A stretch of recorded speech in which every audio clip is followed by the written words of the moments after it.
Hello, beautiful people. Gosh, how lovely is it to have this beautiful space that Jane has created for us, this lovely place of solace.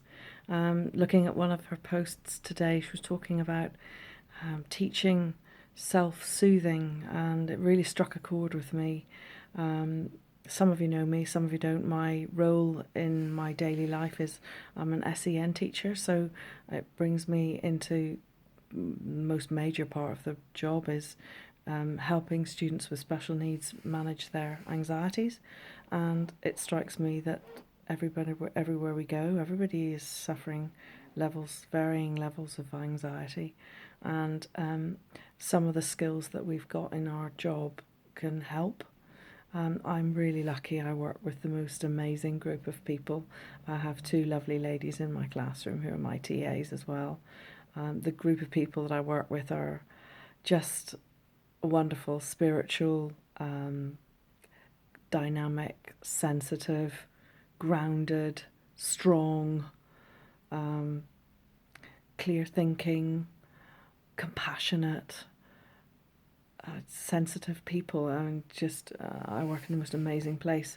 It's so good, in fact, that I drive 50 minutes there and back every day, just because it's the right place for me to be.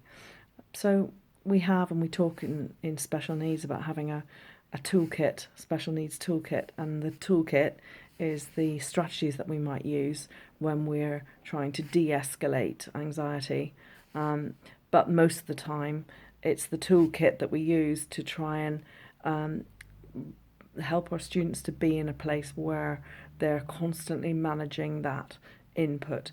A lot of the children that we teach have got autism, and people who've got are on the autistic spectrum, and indeed a lot of people think we all are to some degree.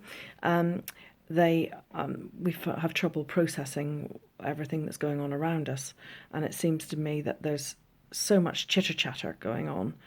We've got our news, we've got some people saying some things, other people saying other things. We've got the TV, we've got the radio, we've got the phones permanently attached to us, and we can't escape this situation in our daily lives of the restrictions that are around. And that all creates stress, and it's all sensory. It's to do with what we're seeing, what we're hearing, what we're feeling. It's all about, the virus is all about it's all about touch. Sorry, I said the V word. And so it's all about the senses, and that's part of what we need to be thinking of, is about our senses, and taking a break and being kinder to ourselves. And I think it's about talking to ourselves as we would to a young child.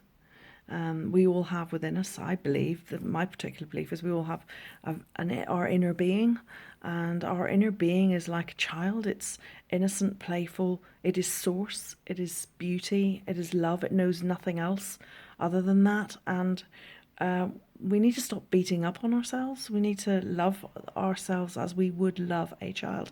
And think of it this way: if your friend comes to you and tells you they've done something dreadful and they feel really bad about it, and they want some comfort, you would comfort them and treat them gently and stroke them and enable them to try to feel better about themselves. I think we need to do that more with ourselves, and that does require a degree of detachment, and we do have to step away sometimes from everything.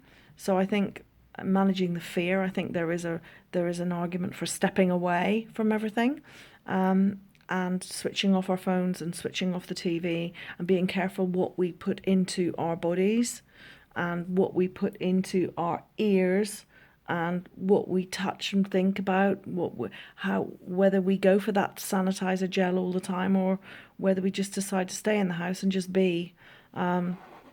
So I'd like to open up the forum, and I'd like people to get talking about this. If you've got ideas, share them. And if you've got special ways of teaching people how to breathe, then bring it on. We forget how to breathe. We don't breathe deeply enough. We need to take Take the breath right in. A lot of people in the thread talked about breathing, mindfulness, whatever it is that works for you. But whatever you do, it's time to pass the knowledge on.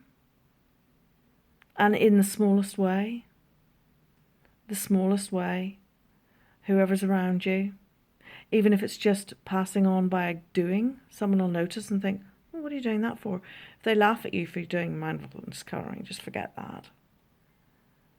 Anyway, I've rambled on enough.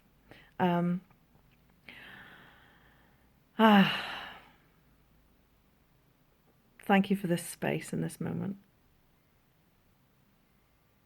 Thank you.